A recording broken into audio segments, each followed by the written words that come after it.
फिर हम इसकी इलेक्ट्रिकल इफेक्ट्स की तरफ आते हैं। जो इसके इलेक्ट्रिकल इफेक्ट्स हैं ना वो ये है, इलेक्ट्रिकल इफेक्ट्स में हम लोग पहले इसकी इस वाले इफेक्ट की बात करेंगे जो हमने इसके पैरासिम्पैथेटिक इफेक्ट पढ़ा था ना, एक्टिविटी वो कि इसकी अर्ली कार्डियक पैरासिम्पैथोमाइमेटिक रिस्पॉन्स होता है, वो हमें देखा कैसे होता है कि ये हार्ट रेट को स्लो डाउन करता है। फिर लेट एरिथमोजेनिक इफेक्ट। अब इसका क्या है कि लाइक अर्ली अगर रिस्पॉन्स इलेक्ट्रिकल इफेक्ट में भी हम लोग अर्ली और लेट रिस्पॉन्स की बात करें, अगर अर्ली रिस्पॉन्स होगा तो इसका पैरासिम्पैथोमाइमेटिक रिस्पॉन्स होगा, और अगर लेट होगा तो इसका एरिथमोजेनिक एक्शंस होंगे कि ये एरिथमियाज भी कॉज करा देगा। लेट रिस्पॉन्स है ये इसका।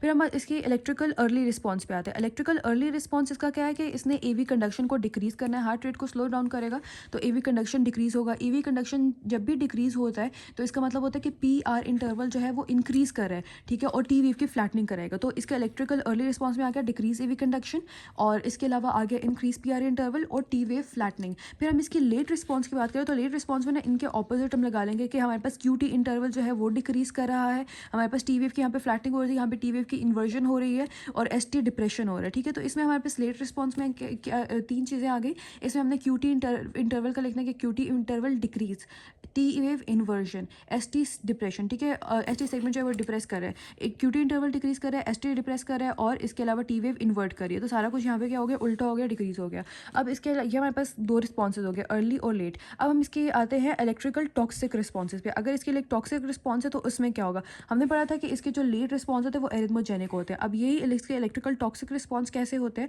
कि ये ना, अब इसमें क्या होगा, जो ऑटोमेटिसिटी थी ना इसकी वो इंक्रीज हो जाएगी, क्योंकि कैल्शियम इसने क्या करा था, कैल्शियम को अंदर एक्यूमुलेट करा था।